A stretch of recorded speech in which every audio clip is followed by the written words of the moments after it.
हमारे प्यारे सब्सक्राइबर्स अधिवक्ता बंधुओं, हम स्पेशल रिलीफ एक्ट सेक्शन 6 तक, जो सेक्शन 5 और सेक्शन 6 जो कि अचल संपत्ति के कब्जे से जुड़ी और अचल संपत्ति के हक से जुड़ी थी, उस पर हमारी चर्चा पूरी हो गई थी। आज हम लोग इस वीडियो में सेक्शन 7 और सेक्शन 8 देखेंगे। होता क्या है कि जैसे 5 और 6 मूलतया अचल संपत्ति के कब्जे के विवाद से संबंधित था, वैसे 7 और 8 चल संपत्ति के विवाद से संबंधित है। लेकिन थोड़ा सा जैसे 5 और 6 में डिफरेंस है, वैसे 7 और 8 में डिफरेंस है।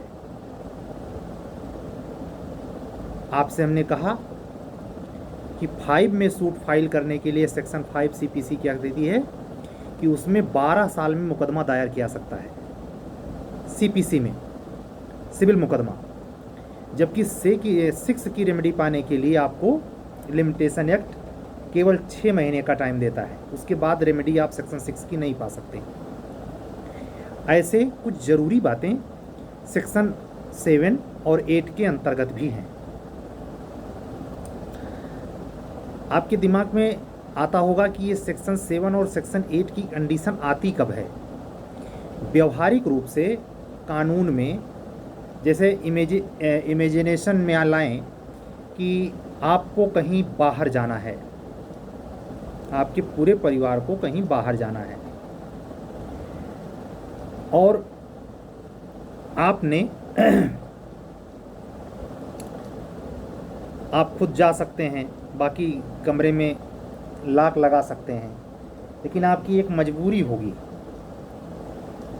कि आपका जो पशु है, अगर कोई देख रेख वाला नहीं है तो चाहे आप अपने घर के नौकर को ही सौंप कर जाएं, या अगर नौकर नहीं है तो पड़ोसी को सौंप के जाएं कि भाई चारा वारा खिलाते रहना, मैं हफ्ते 10 दिन में आऊँगा, जो भी आप इसका खर्चा करेंगे उसको मैं दूंगा, और हमारी ये चल संपदा, हमारा पशु गाय है, बैल है, या भी जो भी उपयोगी जानवर पालतू। तो एक मैं एग्जाम्पल दे रहा हूँ। तो इसमें आप जो चल संपत्ति का विवाद पाते हैं, 2 स्थितियों में पाते हैं। एक तो ट्रस्ट से रिलेटेड मैटर में, जब हम आपको ट्रस्ट एक्ट 1882 पढ़ाएंगे तो उसमें चीज़ें और खुलेंगी। लेकिन बेयर एक्ट में जो हिंदी या अंग्रेजी लिखी है, उसके कठिन प्रवचन में घुसूं उसके पहले आपके दिमाग में, जैसे किसान क्या होता है, किसान जब बहुत ज़्यादा सूखा पड़ जाए,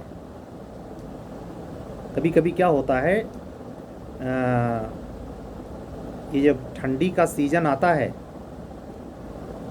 बारिश ख़त्म होगी, जाड़ा आएगा, और बारिश अगर लास्ट वाली अच्छी नहीं हुई, खेत सूखा पड़ गया, तो उसमें कोई भी खेती करने के लिए, जैसे गेहूं की बुआई ठंडी में होती है, नवंबर लास्ट से शुरू होती है, पूरे जनवरी तक चलती है, दिसंबर तो पूरा चलती है। तो आप उसमें ध्यान दें, अगर खेतीबाड़ी से आप जुड़े हैं तो गेहूं का वो जो खेत होता है, और उसी समय मटर वगैरह की भी बुआई चलती है, चने की भी बुआई चलती है, रबी की फसल की मैं बात कर रहा हूँ, उसकी बुआई ठंडी के महीने में होती है। मान लीजिए लास्ट में बारिश नहीं हुई तो खेत में नमी नहीं है, तो किसान क्या करता है, जो धान की कटाई के बाद जो खेत बचा है, मान लीजिए धान खरीफ की फसल है, वो बोया गया, काटा गया, और धान की फसल में जब गेहूं बोने की बारी आई तो एकदम चटक गया खेत, और उसमें मतलब हल नहीं चला है, ट्रैक्टर नहीं चल सकता, उसमें मिट्टी जो है, उसमें अगर चल भी जाए, मशीनी युग है, जुताई किसी प्रकार हो भी जाए, तो उसमें बीज डालने पर वो अंकुरित नहीं होगा, क्योंकि खेत में नमी नहीं है। तो उसके लिए वो खेत में सिंचाई करता है, तब जाकर के वो खेत इस काबिल होता है कि उसमें बीज अंकुरित हो जाए। ये एग्जाम्पल मैं यहाँ क्यों दे रहा हूँ, ये इस पॉइंट को समझाने के लिए कि ये जो कब्जे वाली बात है, ट्रस्टीशिप का जो सिद्धांत है, जब ट्रस्ट एक्ट में पढ़ेंगे तो आप अपने काम को किसी को सौंप देते हैं। जैसे आपके पास अच्छा खासा पैसा है लेकिन आप उसका रख रखाव नहीं कर सकते। मान लीजिए आपके पास कोई सराय है, कोई स्कूल है, वृद्धावस्था आपकी हो गई है, पैसा तो है लेकिन आप उसकी देख रेख नहीं कर सकते। उसमें आमद भी है, बच्चों की पढ़ने आते हैं, आप टीचर भी हैं, लेकिन उसका टेक केयर कोई नहीं है। तो टेक केयर के लिए आप किसी ट्रस्टी को रख देंगे, जिम्मेदारी दे देंगे, जो स्वस्थ चित्त है और वो सारी देख रेख करने के लिए सक्षम है, योग्य है। आपकी नज़र में आपका उस पर विश्वास है, आपने उसको स्कूल सौंप दिया, सराय सौंप दिया कि आप देख रेख करिए, और इसके जो इनकम हो इससे जुड़े, जैसे मान लीजिए उस ट्रस्ट का पैसा हो सकता है कहीं वो इन्वेस्ट करने की शर्त लगा दे, जो ट्रस्टी है, जैसे आप खुद लगा सकते हैं कि इसका इतना पैसा मुझे मिलना चाहिए, इतना पैसा गवर्नमेंट को जाना चाहिए, या फला किसी गिफ्ट में जाना, जो जैसी शर्त लगा दे। तो ट्रस्टी की ये जिम्मेदारी होती है कि जो मूवेबल प्रॉपर्टी वो पाता है, जैसे सराय मिली तो सराय में तो टोटल सराय जो मिली वो तो अचल संपत्ति का हो गया, लेकिन उसमें जो पंखे लगे हैं, सुख सुविधाएं जो हैं, मान लीजिए कीमती झूमर लगा है, या कोई हर कमरे में ऑलरेडी फिक्स्ड अलमीराज हैं, ये सब क्या हुई?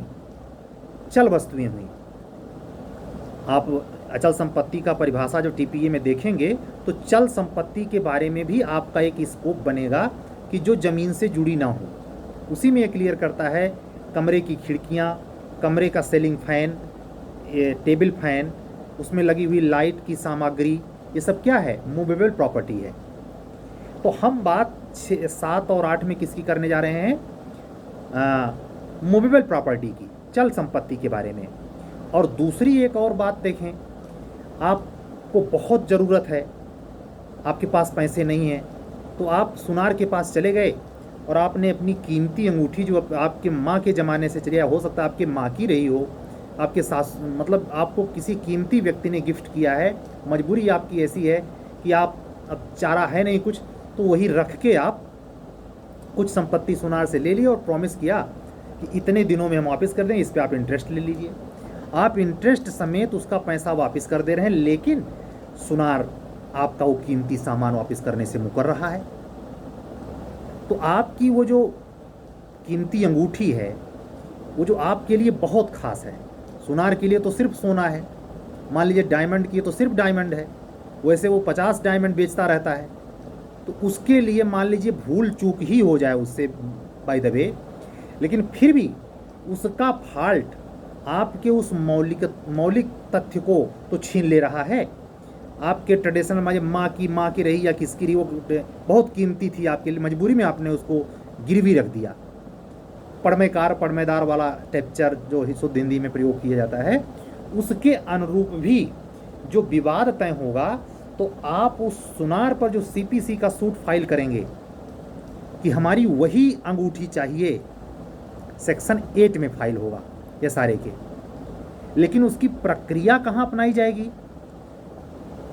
और सेक्शन 7 में जैसा हमने बताया कि अगर वह व्यक्ति जिसके चल संपत्ति के बारे में, उसके कब्जे की पुनर्प्राप्ति के बारे में अगर कोई, जैसे तो हमने वो एग्जाम्पल दिया था, गाय है, गाय आपने खुद पड़ोसी को या अपने नौकर को सौंप कर आप गए, तो एक जो आप आईपीसी में देखते होंगे आपराधिक न्यास भंग, उसमें एक आवश्यक शर्त है कि संपत्ति का न्यस्त होना जरूरी है। न्यस्त होना मतलब सौंपा जाना।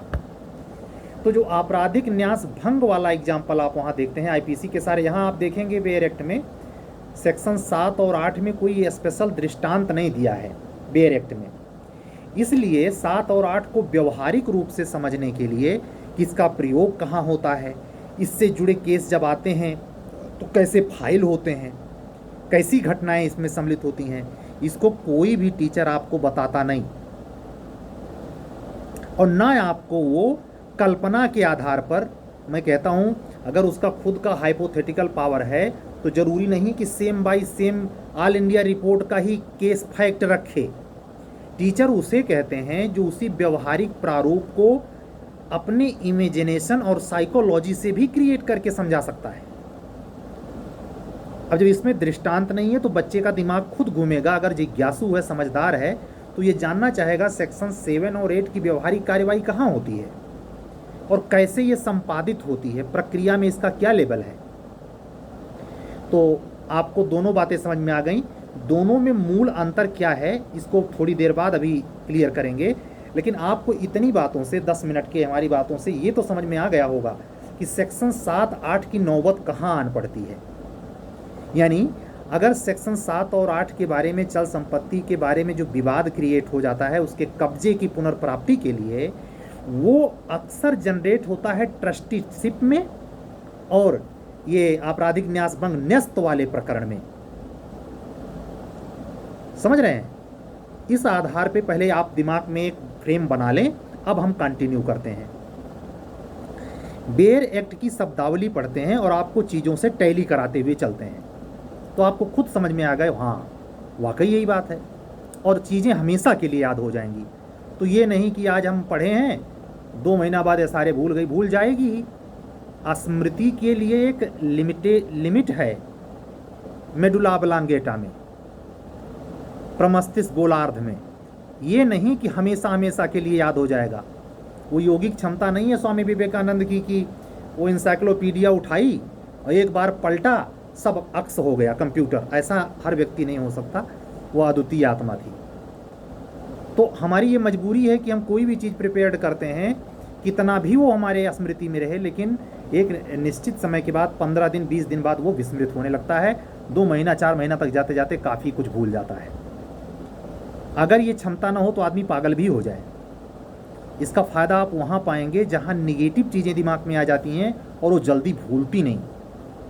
तो यही स्मृति का विलोपन ही वो तथ्य है जो प्रकृति की तरफ से प्रदत्त है, आपको बड़ा मदद पहुँचाता है। और धीरे धीरे करके कितनी भी गमगीन वाली चीज़ें हों, कितनी ही याददाश्त को डिस्टर्ब करने वाली चीज़ें हों, आप एक समय तक उसको विस्मृत करने में स्वयं से ज़्यादा नेचर की वजह से सफल हो जाते हैं।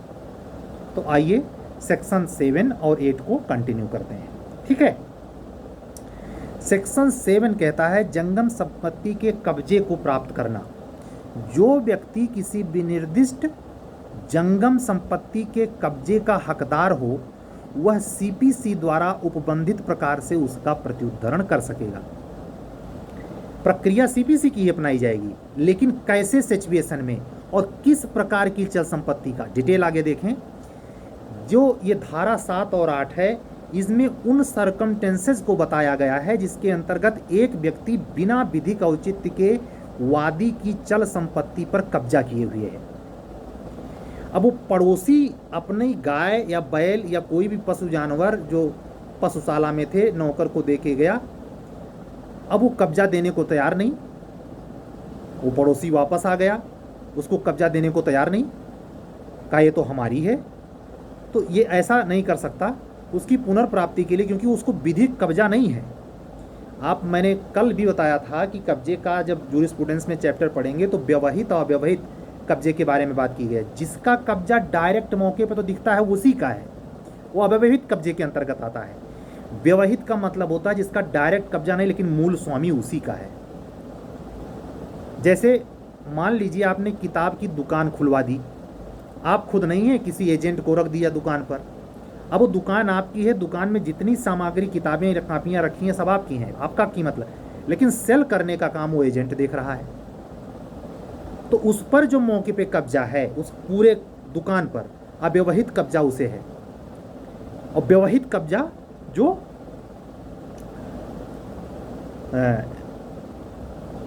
व्यवहित कब्जा इस दुकानदार का है जो डायरेक्ट यहाँ है, लेकिन अप्रत्यक्ष रूप से वो कब्जा वहाँ जिसने दुकान खोली उसकी है। तो इसी स्थिति को यहाँ ध्यान से समझिए। कैसे कोई व्यक्ति अपने पशु को दे के चला गया और उसके बाद वो कब्जा, उसकी गाय वापस या पशु वापस नहीं कर रहा है, ऐसा दिमाग में रखिए एग्जाम्पल, और इसी एग्जाम्पल को ध्यान में रखते हुए ये चीज़ें समझिए तो आपको आसानी होगी समझने में। जैसे कह रहा है कि धारा 7 चल संपत्ति के दोषपूर्ण ग्रहण, अब उसको दिया था तो वापिस करना था ना, वो दोषपूर्ण ग्रहण हुआ कि नहीं हुआ। ठीक, आगे, या निरोध के लिए, वो निरोध ही तो किए हुए है, दे दे निरोध खत्म हो जाए, जबरदस्ती का रुका हुआ नहीं दे रहा है। विनिर्दिष्ट अनुतोष का उपबंध करती है, अगर उस गाय के बदले कहे कि भैया इसका पैसा ले लो, जैसा विक्रय में होता है, आप गाय की जो भी कीमत मार्केट वैल्यू हो ले लो, ना ना ना हम भैया हमें हमारी गाय तुम्हारा पैसा, हमें पैसा बहुत है, ये गाय भैया 10 लीटर सुबह शाम दूध देती है, तुम हमारी ये गाय दो, हम दूसरी गाय इसी ना पाएंगे, हमारी ही गाय चाहिए, यही चाहिए, तो विनिर्दिष्ट अनुतोष का उपचार सेवन कर रही है। आगे इसमें स्पष्टीकरण है, ध्यान दीजिए, इस सेक्शन 7 में 2 स्पष्टीकरण जुड़ा है। स्पष्टीकरण 1 कहता है कि न्यासी ऐसी जंगम संपत्ति के कब्जे के लिए इस धारा के अधीन वाद ला सकेगा जिसमें कि फायदाप्रद हित का वह व्यक्ति हकदार हो जिसके लिए वह न्यासी है। मैंने अभी वैसे ही जनरली एग्जाम्पल दिया कि सराय है, धर्मशाला है या स्कूल है, उसका ट्रस्टी आपको मालिक ने बना के रखा है, और आपके बच्चों के हित के लिए जो पंखे लगे हैं, बिजली का सामान लगा, वो किसी ने उस पर अवैध कब्जा कर लिया, तो मकान जिसका वो स्कूल है, जिसने आपको ट्रस्टी बनाया है, वो तो बाद की छोड़िए, सेक्शन 7 आपको खुद एज ए ट्रस्टी अलाउ करती है कि जो व्यक्ति उस पर अनधिकृत रूप से चल संपत्ति पर कब्जा है, फैन पे कब्जा कर लिया है, या उस पर जो कीमती जैसे पानी का सामान हुआ, वो जो चल संपत्तियां हैं, चल की बात करना है, ध्यान रखना है, चल नहीं, स्कूल की बात नहीं करनी है पूरी, केवल जो चल सामग्री है उसके लिए वो सूट फाइल कर सकता है सेक्शन 7 के लिए। लेकिन ये सूट की प्रक्रिया जो अपनाई जाती है सीपीसी में, वो आर्डर 20 आप पढ़ेंगे तो वहाँ स्पष्ट प्रावधान है, आर्डर 20 रूल 10 की संपत्ति के चल संपत्ति का कब्जा पाने के लिए नियमित रेगुलर सूट फाइल हो सकता है। तो आप देखिए बेयर एक्ट में ये चीज़ मेंशन नहीं होगी, लेकिन आपको प्रक्रियात्मक व्यवहारिक प्रैक्टिशनर्स जब इस बात को बताएगा तो ये क्लियर कर देगा, इसमें जब सूट फाइल होता है तो प्रक्रिया कौन अपनाई जाती है, आर्डर 20 रूल 10 की। ठीक, और एक बात महत्वपूर्ण है, इसी में ये सोचते हैं, जैसे मान लीजिए आप उदास बैठे रह गए, कब्जा कोई किए हुए है, एक कमरा है जिसका पूरा उपभोग कोई आकर के करता है, उसमें बच्चे पढ़ने को नहीं पाते, और बच्चों के लिए स्कूल है, वो ऐसा कोई जोर ज़बरदस्ती कब्जा कर लिया है, चल संपत्ति का उपभोग कर रहा है। ठीक है, तो उस स्थिति को कैसे कब्जा प्राप्त करने के लिए कब तक अगर रहें तो उसका अपना अधिकार आप खो देंगे। यानी सूट फाइल का जैसे आपने भी देखा सेक्शन 5 में 12 साल, सेक्शन 6 में आपने देखा 6 महीना, तो यहाँ क्या है, 7 में क्या पोजीशन है, 7 में लिमिटेशन एक्ट की धारा 19B ये प्रोविजन करती है कि वो जब से कब्जे से बेदखल हुआ है, यानी जो चल संपत्ति पर उसका वास्तविक कब्जा होना चाहिए था ट्रस्टी का, उस पर उसका कब्जा जब से वो जिस दिन से बेदखल माना रहा है अपने आप को कि उसका कब्जा नहीं रहा, उस पर बच्चे उसका उपभोग नहीं कर पा रहे, उस दिन से लेकर 3 साल का समय अगर क्रॉस कर गया तो आप ये चल संपत्ति अपने कानूनी हक के साथ गंवा देंगे, और जो अनाधिकृत रूप से कब्जाधारी है वो कब्जा उस पर प्राप्त कर लेगा। इसलिए बहुत सारी प्रॉपर्टी में जहां इस तरीके की सिचुएशन होती है, अगर आप अपने अधिकार के प्रति सजग नहीं रहे, अर्थात सेक्शन 7 के अंतर्गत कार्यवाही के लिए 3 साल का समय अगर आपने बांट किया तो आप अपने हक से हाथ धो बैठेंगे।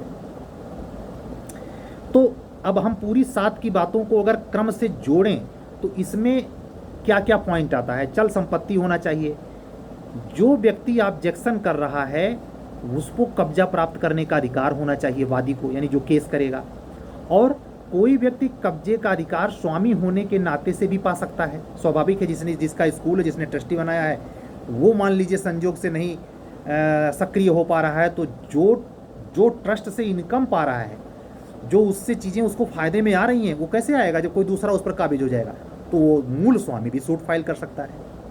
8 में यही बात 8 में अभी आगे चलकर डिफ्रेंशिएट करेगी, तो इसको बात को ध्यान में रखिएगा। तो आपको सेक्शन 7 के साथ आपको सेक्शन आर्डर 20 रूल 10 सीपीसी का याद रखना है, लिमिटेशन एक्ट का सेक्शन नंबर 19(1)B याद रखना है, जिसमें ये क्लियर किया गया है कि ऐसे सिचुएशन में जहाँ चल संपत्ति का कब्जे का विवाद है तो वहाँ आपको 100% क्या, जैसे सेक्शन 6 में 6 महीने का टाइम बॉर्ड है, ऐसे इसमें 3 साल का है। अब हम सेक्शन 8 देख लेते हैं। सेक्शन 8 की जो बेयर एक्ट की लैंग्वेज है वो क्या कहती है? जिस व्यक्ति का कब्जा है किंतु स्वामी होने के नाते नहीं है, जिस व्यक्ति का कब्जा है किंतु वो स्वामी होने के नाते नहीं है, उसका उन व्यक्तियों को जो अव्यवहित कब्जे के हकदार हैं परिदत्त करने का दायित्व। अब यहां वो एग्जाम्पल जो हमने गाय वाला दिया एकदम सटीक आता है। आप उसका जो पड़ोसी है उसको गाय देके चला गया है, वो चल संपत्ति गाय के तौर पे है और उसको वापस अगर नहीं करता है तो ये तो गाय का मूल स्वामी नहीं है ना। इसका ये दायित्व तो बनता है कि वो प्रॉपर्टी मूल स्वामी को वापस लौटा दे, और सेक्शन 8 यही अधिकार देती है। कोई भी व्यक्ति जिसका जंगम संपत्ति में किसी भी विशिष्ट वस्तु पर कब्जा अथवा नियंत्रण है, जिसका वह स्वामी नहीं है, वह उसके अव्यवहित कब्जे के हकदार व्यक्ति को, अव्यवहित से क्या मतलब निकल रहा है कि प्रत्यक्ष नहीं अप्रत्यक्ष, यानी जो मालिक का उस पर कब्जा बना रहता है। जैसे दुकान वाला एग्जाम्पल दिया हमने, अव्यवहित कब्जा देंगे तो जिसने दुकान खुलवाई उसका अव्यवहित कब्जा माना जाता है, और जो वहाँ दुकानदार दुकानदारी कर रहा है उसका व्यवहित कब्जा माना जाता है। यही तो हम समझा रहे थे। वही बात सेक्शन 8 कहती है कि अव्यवहित कब्जे के हकदार व्यक्ति को निम्नलिखित दशाओं में किसी में भी उसका विनिर्दिष्टता परिधान करने के लिए विवश किया जा सकेगा। कब? एक वही जो किताब वाला एग्जाम्पल, उसमें एजेंट है वो, तो क्या है पहला पॉइंट? जबकि दावाकृत वस्तु प्रतिवादी द्वारा वादी के अभिकर्ता अथवा न्यासी के रूप में धारी हो। आखिर वही दुकानदार, अब वो दुकान छोड़ने को तैयार नहीं, वो कह रहा हमारी दुकान हो गई, तो ये दुकानदार क्या हुआ? प्रतिवादी। और वादी कौन होगा? वो मकान मालिक, वो दुकान देने वाला मूल स्वामी, वो केस करेगा ना इस पर, तो ये प्रतिवादी हो जाएगा और खुद वादी हो जाएगा। तो यहाँ क्या कह रहा है? वादी के अभिकर्ता, तो वादी का अभिकर्ता ही तो था एजेंट या ट्रस्टी। जैसे उसमें भी एग्जाम्पल आप ही ले सकते हैं जो मैंने सेक्शन 7 में समझाया, सराय दे दिया, स्कूल दे दिया ट्रस्ट बना के। तो आप पढ़ रहे हैं सारे, लेकिन पूरी सीन किसकी चल रही है? ट्रस्ट की, आईपीसी में गिरवी की, वो तो क्रिमिनल मैटर है खैर, लेकिन यहाँ आपको सिविल सूट के दृष्टि में देखना है तो आप ट्रस्टीशिप देखें, क्योंकि ट्रस्ट भी सिविल एक्ट ही है। ठीक है। और देखिए, जबकि उसकी हानि से कारित वास्तविक नुकसान का विनिश्चय करना अत्यंत कठिन हो। एक और एग्जांपल दीजिए। कॉन्ट्रैक्ट में आप पढ़ेंगे, कोई व्यक्ति अपना स्पेशल रंग चित्र सौंप के चला जाता है, या एक एग्जांपल आप पढ़े होंगे जिसमें मिलता है कि एक व्यक्ति कॉन्ट्रैक्ट करता है कि आप हमारा फोटोग्राफ बना दीजिए, आप बहुत बढ़िया फ़ोटो बनाते हैं। अब वो स्पेशल चित्रकारी करने वाला व्यक्ति जो विशिष्ट प्रकार के चित्र बनाता है, चित्र बना दिया। अब वो चित्र की जो क्वालिटी है वो स्पेशल क्वालिटी हो गई। अब वो अगर वो व्यक्ति किसी वजह से अपने पास रखे हुए है, उसकी मूल स्वामित्व में है, वो कोई दूसरा काबिज हो जाए और कहे इसके बदले कुछ तुम और ले लो, तो वो व्यक्ति राजी होगा? वो दुनिया के लिए उसकी कोई कीमत ना हो, लेकिन वो व्यक्ति जो इतना शौक़ रखता है, जैसे जहांगीर चित्र का बहुत अनुरागी व्यक्ति था, तो फ्रेमिंग के लिए जो व्यक्ति उसकी मतलब उसके प्रति वो ज़्यादा कीमती, जैसे मैंने एक अंगूठी का एग्जांपल दिया कि आप कई पीढ़ी से उसको यूज करते आ रहे हैं, आपके लिए शुभ है, फला है, ढिमका है, आपके लिए वो मूल्यवान है दुनिया, पूरी दुनिया के इतर, तो वो वस्तु कैसी हो गई? यानी उसके जगह पर किसी प्रकार का डैमेजेज देना मूल्यवान नहीं रहा, उसकी कीमत ना आकी जा सकती, चाहे उसका 1 रुपया कीमत ना हो, लेकिन आपके लिए मूल्यवान है। आपको वही चाहिए, वही गाय चाहिए, वही अंगूठी चाहिए, या मतलब ये जो चल संपत्ति की बात है, मतलब वो इतनी मूल कृति होनी चाहिए जिसमें उसका प्रत्युत्तर में डैमेजेज किसी कीमत पर संभव ना हो। एक बात ये भी 8 में ध्यान रखना है। और तीसरा पॉइंट, चौथा, जबकि दावाकृत वस्तु का कब्जा वादी के पास सदोषतः अंतरित कराया गया हो। तो इसमें अंतरित कराने की बात है कि आप उसका संपत्ति थी और अब आप उसको सदोषपूर्ण उस पर कब्जा हो रहे हैं, नहीं देना चाहते हैं। ठीक है। तो ये इसमें भी एक स्पष्टीकरण 8 में जुड़ा हुआ है। क्या कहता है? जब तक और जहां तक तत्प्रतिकूल संविदा न कर ली जाए, धारा खंड खा और गा, खा गा का मतलब यही, जहां दावाकृत वस्तु की हानि के लिए धन के रूप में प्रतिकर यथायोग्य अनुतोष न पहुंचाता हो, वही जो मूल विशेष आकृति या चित्र है जिसके जगह पे दुनिया में उसके लिए कोई दूसरी वस्तु चाहे नहीं है, तो वो कीमती इसके लिए इतना ज़्यादा है इस कंडीशन में। और तीसरा, हानि से कारित वास्तविक नुकसान का विनिश्चय करना कठिन है। मतलब उसका इतना हानि हो रहा है कि अगर उसकी हूबहू वही प्रॉपर्टी उसको नहीं दी गई तो इसको पैसे से पाटा नहीं जा सकता। इन दोनों परिस्थितियों में स्पष्टीकरण क्या कहता है? 8 कहता है कि दावाकृत वस्तु की हानि के लिए धन के रूप में प्रतिकर वादी को यथा योग्य अनुतोष न पहुंचाएगा और उसकी हानि द्वारा कारित वास्तविक नुकसान का विनिश्चय करना अत्यंत कठिन होगा।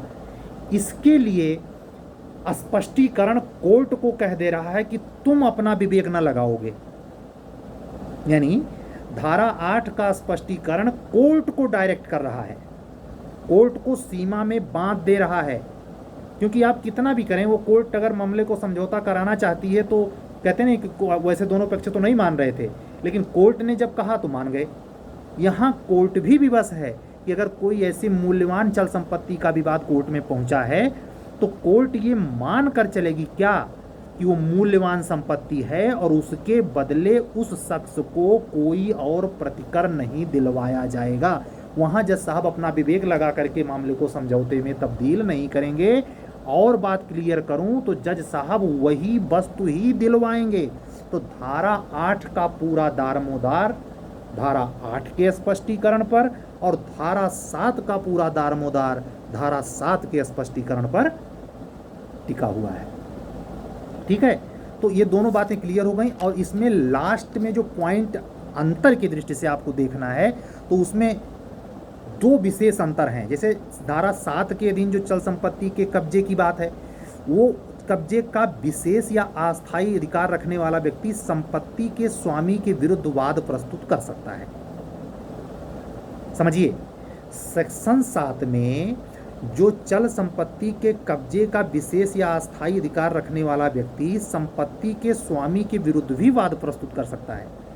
मान लीजिए उसको ट्रस्टीशिप बनाया गया है और ट्रस्टीशिप में खुद मालिक ये कह के गया है कि इस प्रॉपर्टी का उपयोग इतने बच्चों के लिए होगा और बाद में खुद उसमें कुछ कटौती कर रहा है, या उसमें बगल ही उसका घर द्वार है और उसमें काबिज हो गया है। तो भैया ट्रस्टीशिप में जिसको आपने ट्रस्टी बनाया उसका हिताधिकारियों के संदर्भ में आप ट्रस्ट एक्ट पूरा दिमाग में रख के चलिए। वास्तव में एक तरीका ये भी है कि ट्रस्ट पढ़ के सारे पढ़िए, लेकिन अब शुरू हो गया है तो थोड़ा सा हाइपोथेटिकल पावर लगाइए आप।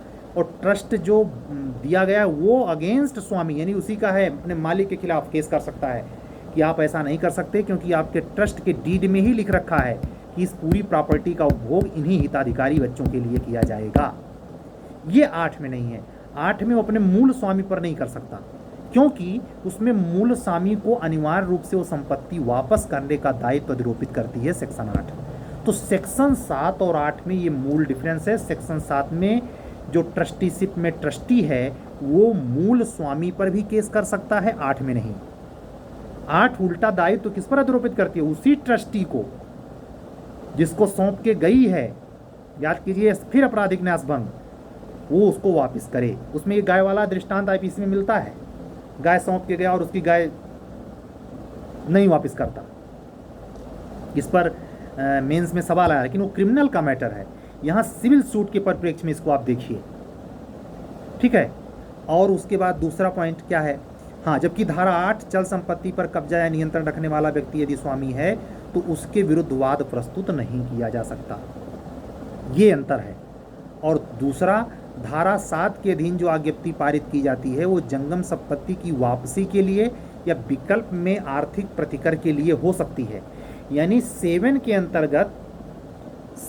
अंतर्गत अगर बाई द वे वो प्रॉपर्टी बिल्कुल हूबहू वापस नहीं की जा सकती तो एक अंतर सबसे महत्वपूर्ण ये है, उसके जगह पे डैमेजेज दिलवाया जा सकता है। लेकिन 8 में गाय वाला एग्जाम्पल दिमाग में बैठाइए, हमें वही गाय चाहिए। और 7 के लिए वो सराय वाला एग्जाम्पल लीजिए। भैया ये बल्ब टूट गया या फैन टूट गया, दूसरा फैन लग जाए, पैसा ले लीजिए, दूसरा लगवा लीजिए। फैन इतना इंपॉर्टेंट नहीं है तो चल संपत्ति वो भी, लेकिन गाय वो इंपॉर्टेंट है क्योंकि कुछ ही खास कारणों से वो गाय या चित्र या कुछ भी ऐसा दिमाग में इमेजिनेशन में रख के इसको समझिए। 7 में मूल स्वामी के विरुद्ध भी केस हो सकता है, 8 में ऐसा नहीं हो सकता। 7 में डैमेजेज भी दिलवाया जा सकता, 8 में बिल्कुल नहीं दिलवाया जा सकता, वही वस्तु चाहिए। स्पष्टीकरण से दोनों क्लियर हो जाता है। तो 7 और 8 में ये दो मूल अंतर हैं। और एक केस है गुजरात राज्य बनाम बिहारी लाल का, जिसमें किसी भूखंड पर पेड़ों को किसी भूखंड से काटने के लिए किसी को एजेंट बनाया गया था, प्राधिकृत किया गया था, लेकिन समय सीमा 2 वर्ष की तय की गई, 2 वर्ष के अंदर आप काट लीजिए। 2 वर्ष का टाइम बीत गया। अब वो व्यक्ति वो समय बढ़वाने के लिए कोर्ट में चला गया, कहा भैया ऐसा नहीं हो सकता। अगर आपका वो टाइम आपका क्रॉस हो गया है तो सेक्शन 7 में आप जानते हैं कि केस करने के लिए 3 साल का समय, लेकिन उसमें एक बात और जोड़ी गई है स्पष्टीकरण में, जब तक अन्यथा उपबंध ना किया जाए। मैं एक बार वो दोहरा देता हूँ, आपको कन्फ्यूजन ना हो। क्या कह रहा है?